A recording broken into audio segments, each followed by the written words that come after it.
coloque em nós a certeza de que a verdadeira felicidade se constitui em amar servindo e servir a amar. Muito boa noite a todos, gratidão à casa. E eu sempre digo, né, Janaína, o quanto eu me sinto feliz cada vez que eu venho a esta casa.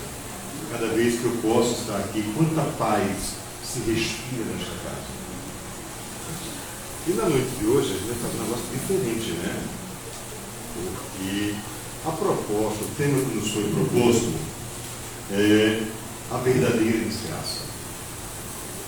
E parece um título assim extremamente forte, né? Uma coisa forte, porque quando se fala em desgraça, a gente começa a juntar as nossas mazelas e trazer essa referência dessas dificuldades, dessas coisas, que aí o Evangelho segundo o Espiritismo, lá no capítulo 5, né, tratando dos tormentos voluntários, no item 8 vai falar da desgraça real. E quanto muitas vezes nós temos falado e atribuído ao nome de desgraça, ou a condição de desgraça, meras situações de aprendizagem. E nos fala muito da nossa ainda imperfeição espiritual, da nossa meninice espiritual, quando nós queremos as coisas mais fáceis. Mas ao mesmo tempo, nós não fazemos por onde essas coisas sejam mais fáceis. A gente quer que alguém transforme as coisas em facilidades para que nós possamos vivenciá-las.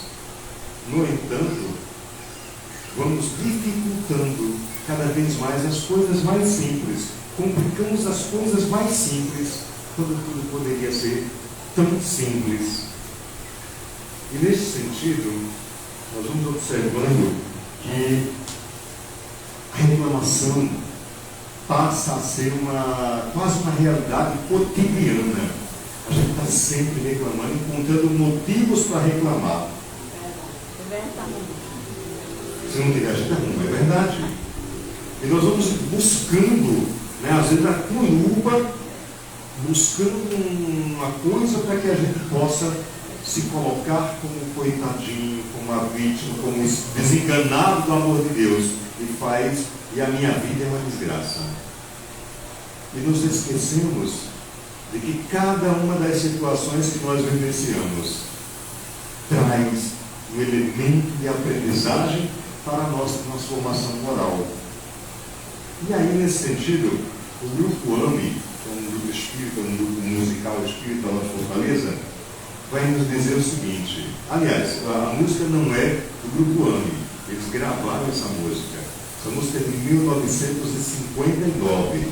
O autor dela é João Cabete. E ele vai dizer o seguinte. Está dando para ouvir o violão?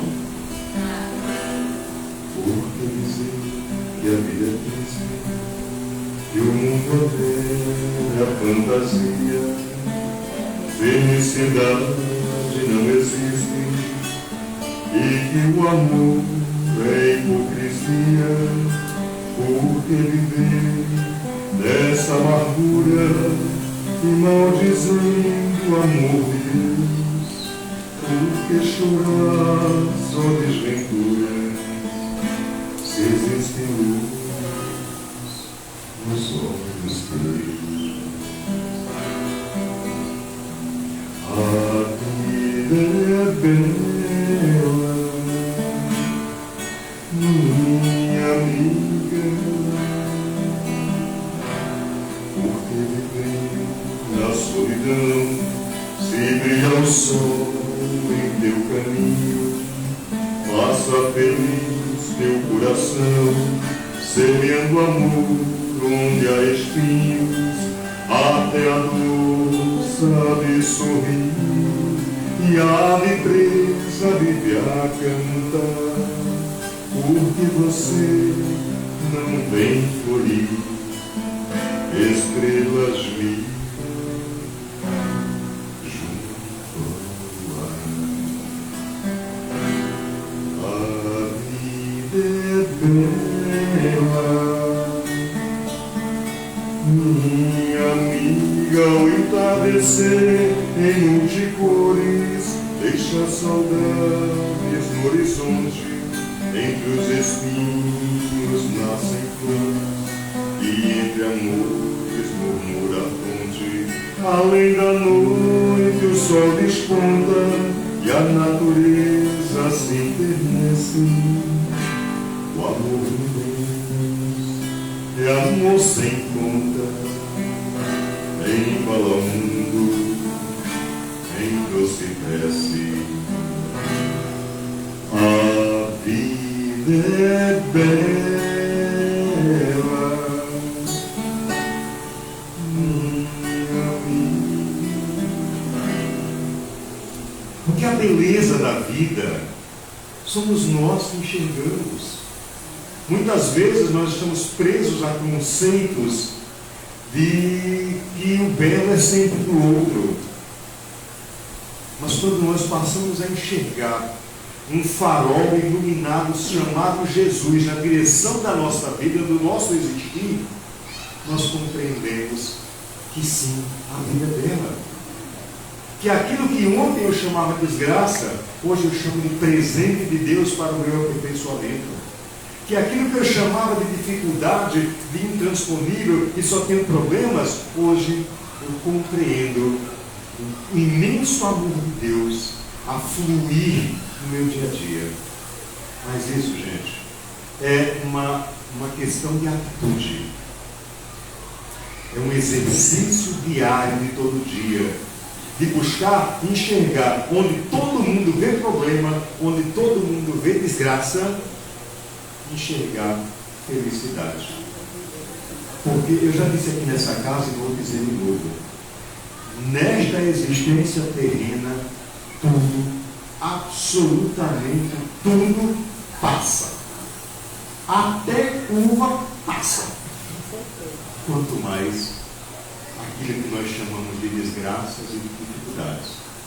Mas a verdadeira desgraça reside no nosso comodismo, no alimento que nós damos constantemente ao nosso egoísmo, quando não enxergamos no outro a figura de um irmão, quando não encontramos a imagem refletida do Cristo naquele que sofre, naquele que chora, naquele que passa fome, quando não encontramos a mensagem iluminadora de Jesus naquele que está na rua, quando amealhamos. E aí essa mensagem que nos foi entregue hoje, ela é nos fala muito propriamente da nossa atitude. Quando nós amealhamos uma enormidade de recursos materiais, nós não amealhamos a vontade, o desejo e a atitude de partilhar para minorar o sofrimento do outro. Ah, mas eu vou dar tudo o que eu consegui com tanto esforço, com tanto trabalho? Não. Tire aquilo que é necessário para que você viva com dignidade. E o pouco que você oferta a alguém, que você oferta a uma instituição, que você oferta àquela família que hoje está numa dificuldade, aquele pouco, feito com amor, transforma-se na felicidade. E aí as desgraças vão desaparecendo.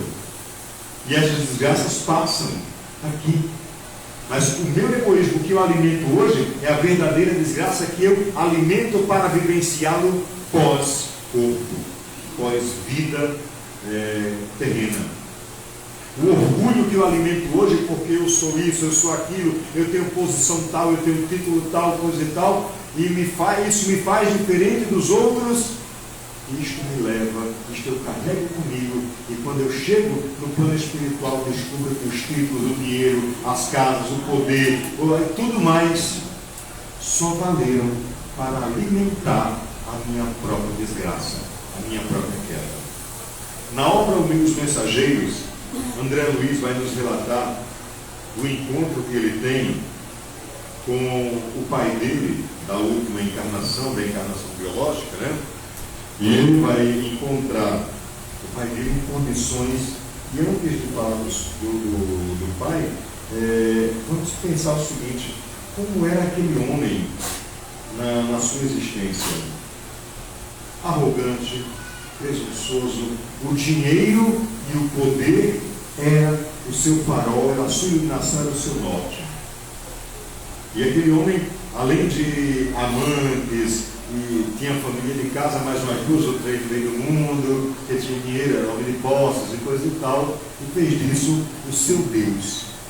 E André Luiz vai encontrar este homem, este espírito, lá na espiritualidade, numa situação extremamente dolorosa, difícil, de uma região umbralina das mais pesadas, das mais trevosas, agarrado a um monte de lama, enquanto todo mundo sabia que era lama, ele enxergava dinheiro, e preocupado porque os outros queriam roubar o seu dinheiro.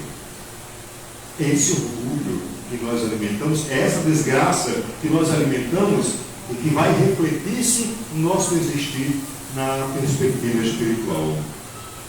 Então, meus irmãos, a cada dia nós podemos eliminar a desgraça do amanhã. Ela pode ser eliminada hoje, ela deve ser eliminada hoje.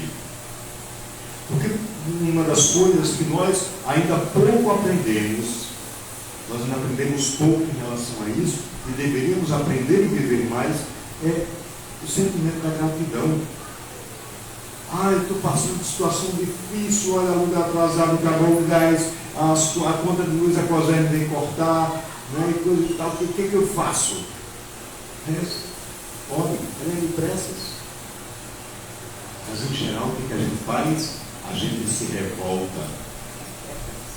A gente se lança ao charco das nossas imperfeições, das nossas animalidades, e aí se revolta e blasfema contra Deus, e não criamos um ambiente em nós mesmos de equilíbrio, de serenidade, para encontrar as soluções.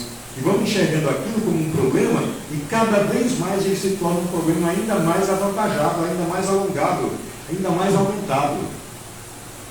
A gente para, respira, e aí começa a ver um detalhezinho fundamental, que é a vista do ponto. Porque quando eu consigo enxergar o problema, é meu ponto de vista, é um conceito que eu tenho para aquilo. Mas como eu consigo procurar a vista do ponto, é como eu enxergo aquela situação.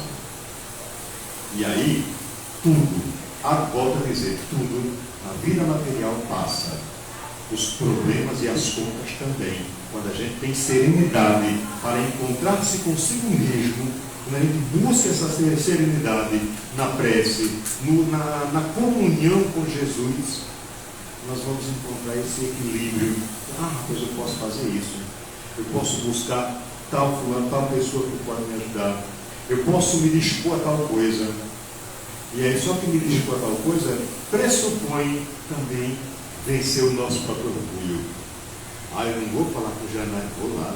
Eu sei que Janaína pode, se eu pedir ela me ajuda, mas se eu disser para ela, eu vou mostrar que eu estou numa pindaíba. E aí o danado do orgulho fala mais alto. Eu vou, além de continuar imerso no problema, eu ainda dei mais uma vitaminazinha para o meu orgulho. E quando a gente consegue enxergar, poxa, daqui eu posso tirar uma aprendizagem.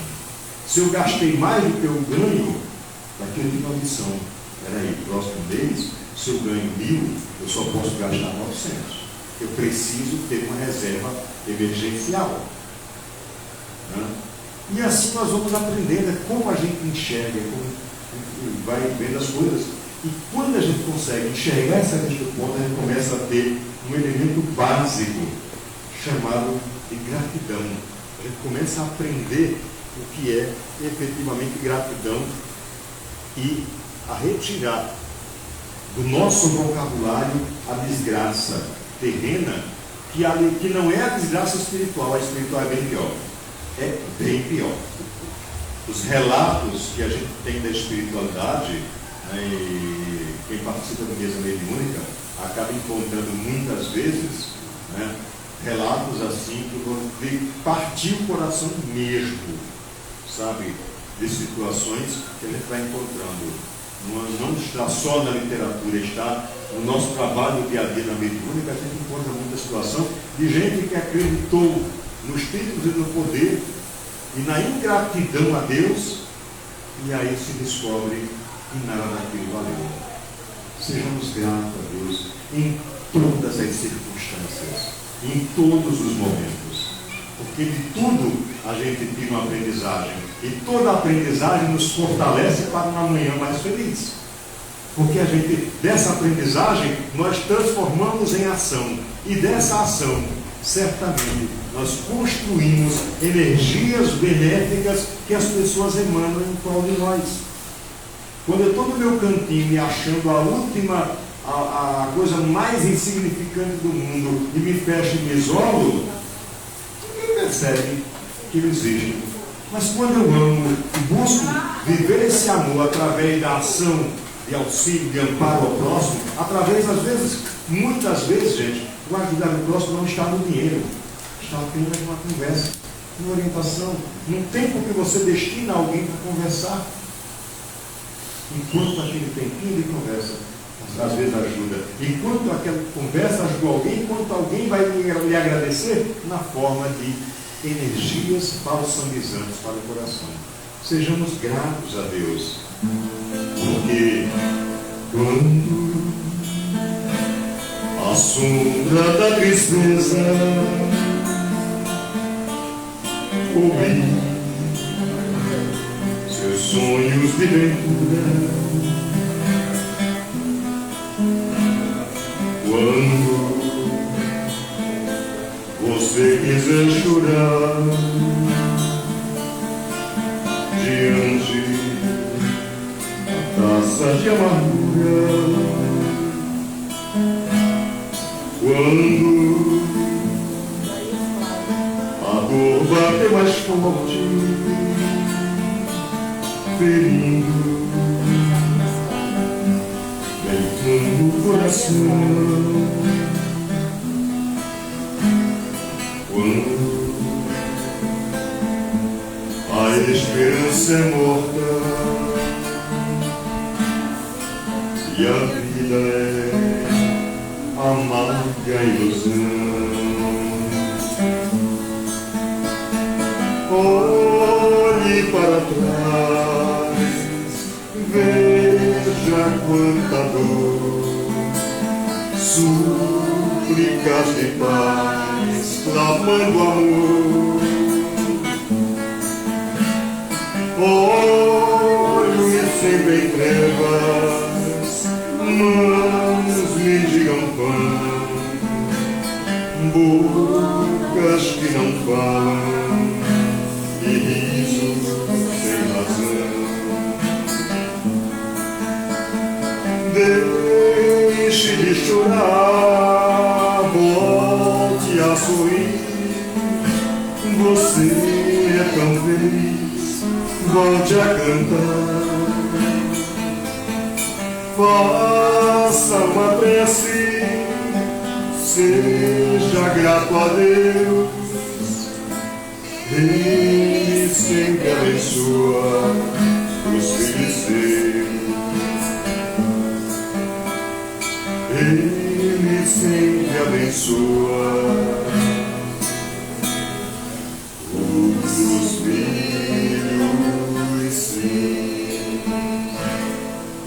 Deus sempre nos abençoa. Jamais nos esqueçamos disso. Deus sempre nos abençoa. Mesmo com as nossas ingratidões, mesmo com as nossas imperfeições, mesmo com os nossos desvios, Deus sempre nos abençoa. E aí no dia seguinte, daquela situação toda, eu olho um sol lindo e se levanta. É o momento de dizer: obrigado, Senhor, por um novo dia, por um sol que se levanta, pela oportunidade de corrigir os erros de ontem, pela oportunidade de hoje buscar fazer um pouco melhor do que eu fiz ontem, porque as oportunidades elas vão surgindo, e ao surgirem nós vamos deixando e abandonando as imperfeições tão maléficas que ainda habitam em nós. E aí, meus queridos irmãos, quando nós aprendemos essa dimensão de ser grato, ser gratos a Deus, nós vamos compreender um outro elemento que deve fazer parte dessa jornada de abandono da desgraça espiritual. Porque a desgraça material nós não temos, só temos oportunidades para aprender. É só uma questão de como você enxerga as coisas. E este outro elemento é fundamental para este abandono, para essa transformação das desgraças espirituais em beatitudes espirituais, em um caminho de benevolência, de indulgência para com nós e com os outros, que é o perdão. E quanto o perdão nos fortalece na nossa caminhada, na jornada. O auto-perdão, perdoar a mim mesmo, reconhecendo que eu sou imperfeito, mas que eu posso fazer melhor, que eu posso, mesmo sendo imperfeito, eu posso caminhar um pouco mais em outra direção. E o perdão para com o outro, porque se o outro erra, eu também erro do mesmo jeito. Então, quem sou eu, que hombridade moral eu tenho para apontar o dedo do outro para o outro, se eu cometo a mesma coisa? Um exemplo belíssimo de perdão está narrado na obra de Humberto de Campos, Boa Nova. E quem não leu ainda, eu recomendo, leiam, vale a pena ler. E esse texto, a Elizabeth Lacerda, inspirado nele, escreveu uma música. E assim, eu vou já pedir, por antecipação, perdão a vocês. Porque é uma música que sempre me toca muito profundamente. E às vezes eu começo a cantar e me emociono, e às vezes eu choro. Então, se eu chorar, por favor, me perdoe. Tá certo? Mas realmente me bate a emoção mais funda. E essa música chama-se Judas e Maria. E conta do encontro de Maria com Judas, aquele que teria traído Jesus. E nos diz Elizabeth: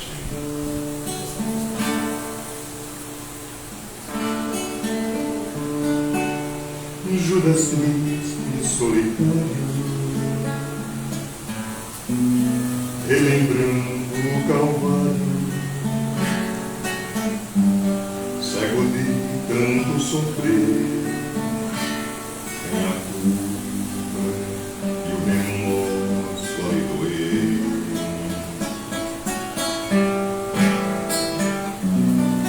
No meio da noite escura, escuta a voz da aventura, meu filho, por que chora?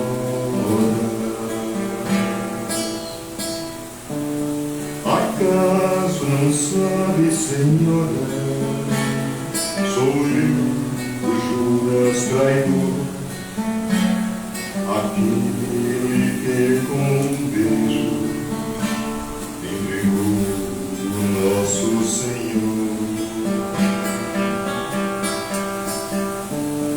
Deixa-me sofrer as dores, pois mereço a escuridão. Não há quem me abençoe, me perdoe ou refaça uma oração. Meu filho, eu sei que sofre, sei também que te preocupa, com remorso que escuta.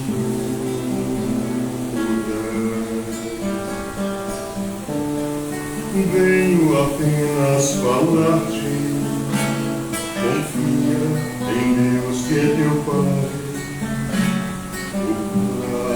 Jamais condena um filho a eterna pena. Venho com toda a mão resgatar um filho amado, sofre então com paciência, não está desamparado.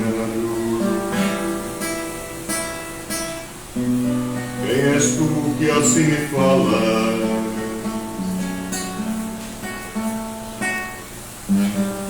Sabes tão pouco de mim, és bendita e radiando amor. Não sabes presença divina do meu fardo e da minha sina. Aquele homem de luz fui eu que levei a cruz. Eu conheço a tua história, vim aqui pra te dizer: eu que dei a luz ao homem chamado Jesus. Venho trazer-te perdão, conforto e consolação. Levanta, aceita e confia, sou a mãe de Jesus, sou Maria. Vem, dá-me tua mão, vamos recomeçar. Sua mãe de Jesus, sou Maria.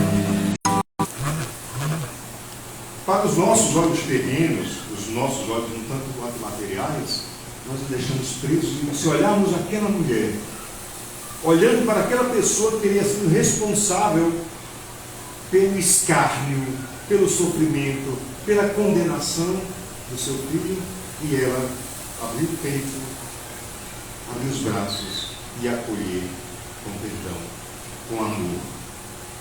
E na verdade não é apenas uma história, é um exemplo para que nós também percebamos que é possível. É possível para nós também abraçar aqueles a quem às vezes a gente aí diz: fulano é meu inimigo. Então, se ele é meu, ele é meu, então sou eu que tenho que resolver. Se o outro é inimigo de mim, o problema é dele. Mas se eu sou inimigo dele, eu preciso resolver. E a resolução disso chama-se perdão.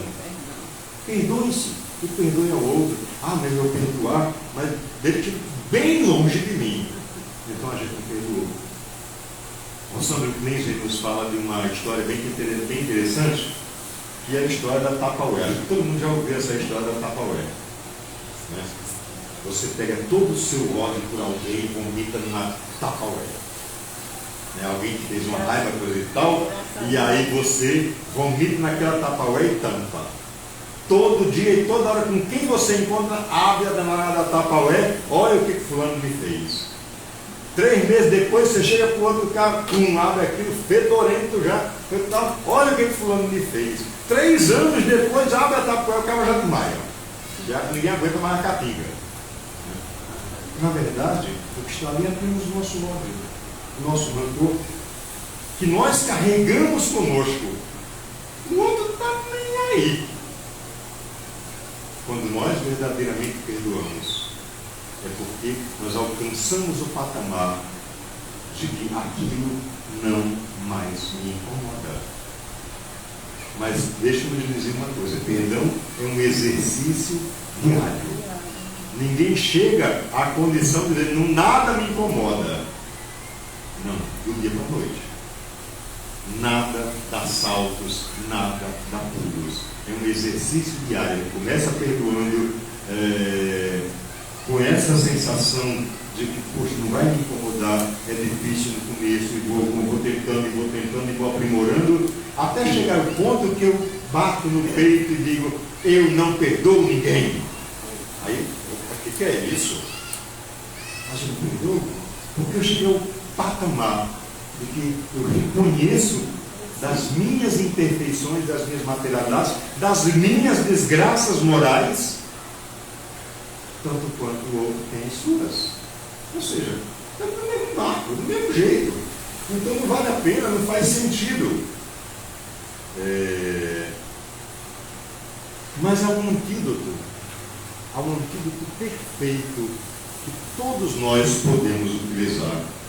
Um antídoto, chega, me ajuda aqui a desdobrar essa página. Há um antídoto, não, é desdobrar. Há um antídoto que todos nós podemos, se puder tirar do saco é melhor. Todos nós podemos e devemos fazer, seguir, ter como fonte primeira de caminhada. Porque se quisermos verdadeiramente vencer as nossas desgraças espirituais, as nossas desgraças morais, que essas daqui da terra não são desgraças, são oportunidades para melhorarmos.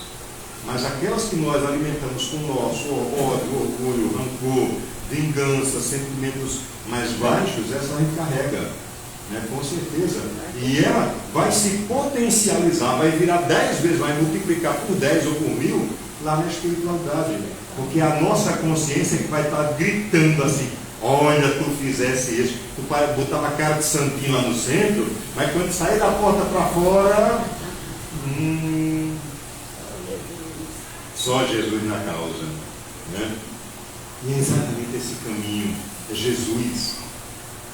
Quando a gente se espelha no exemplo de Jesus, a gente percebe o quanto nós podemos nos livrar, nos soltar, nos libertar das desgraças cotidianas.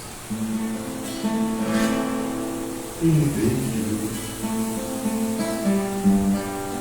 quando a vida luz do mundo tinha um olhar e profundo e sorrindo, tinha aroma. Ele veio, mãos vazias, desarrumadas, nem escudos, nem espadas, só amor por todos nós. Toda noite sem estrelas ele ilumina, e as nuvens mais escuras ele desfaz. Ele veio e agitou a nossa alma e tirou a nossa calma, mas nos trouxe a sua paz. Jesus vem com esse propósito de nos permitir tirar a nossa calma. Mas que calma é essa? É aquela, abre aspas, bem grande, calma, que a gente, o síndrome da Gabriela. Eu nasci assim, eu sou sempre assim, eu vou ser sempre assim. Vou morrer assim. Jesus vai me dar uma sacudidela para dizer: hoje é o tempo de ser feliz. Hoje é o tempo de fazer diferente. É hoje o tempo de construir a felicidade que eu espero alcançar no plano espiritual. Quanta gente não está aqui na Centro Espírita? Olha, eu estou aqui me preparando porque quando eu desencarnar eu quero chegar em nosso lar triunfante. Tapete vermelho. Tapete vermelho com fogos de artifício sendo soltados. Aí a pergunta é: o que estamos fazendo para ir para nosso lar? Eu me dou muito satisfeito se eu arrumar uma vaguinha de socorrista lá no posto de socorro. Porque eu ainda não estou em condições de ir para nosso lar, não. Uma vaguinha no posto de socorro já seria um bom negócio. E olha que o nosso lar é um brau, hein? Pois é, nosso lar é um brau. Para você ver. É um brau separado. Assim, meus irmãos, já quase chegando aí ao final da nossa conversa, a gente vai perceber, primeiro, que as nossas desgraças não dependem dos outros, dependem integralmente de nós. E elas só existem até enquanto a gente permitir que elas existam. É fácil? Não se engane, não é. Mas é possível, sim. Ela é possível. Exercício básico que Emmanuel ensinou para Chico Xavier. São 3 exercícios que, se nós fizermos, nós alcançaremos esse equilíbrio para chegar no plano espiritual numa condição bem melhor. O primeiro exercício desses, é disciplina. Disciplina com os pensamentos, disciplina com as suas ações, disciplina com as suas escolhas, disciplina com as suas atitudes. O segundo exercício, e mais importante do que o primeiro, é disciplina. Discipline-se na sua relação com o outro, discipline-se na relação com a família, discipline na relação com o seu companheiro de casa, com o seu companheiro de trabalho. Mas ainda tem um terceiro exercício que é mais difícil ainda. Disciplina. Discipline seu coração. Ao cumprirmos esses 3 exercícios, disciplina e disciplina, nós, ao chegarmos ao final da terceira disciplina, nós percebemos de que eu olho para trás, nossa, não estou perfeito, mas eu caminhei. E ao caminhar, eu encontrei felicidade. E ao encontrar felicidade, eu encontro também a gratidão por ser feliz. E ao ter essa gratidão por ser feliz, eu encontro na figura de Jesus o porto seguro para a minha caminhada. E aí, nesse sentido, a gente vai perceber uma coisa bem interessante. Em toda e qualquer dificuldade, Jesus está ali, junto com os seus prepostos, com espíritos de luz, com irmãos benfazejos, a nos amparar.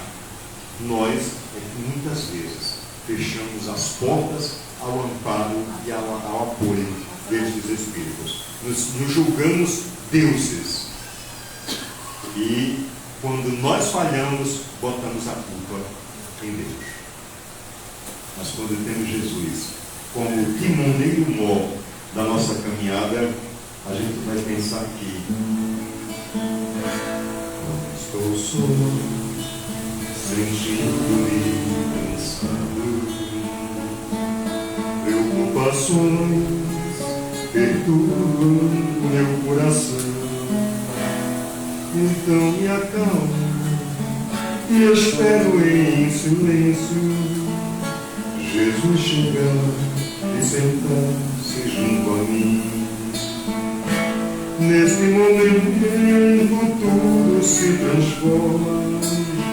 Me sinto forte ao lado desta luz. É tanto amor, consolo e esperança. Então me rendo aos braços de Jesus. Ele me leva sobre as montanhas, me faz andar sobre mares tempestades. Estou seguro, não vou mais desistir. Jesus me ama mais do que eu posso ser. Jesus me ama mais do que eu posso ser.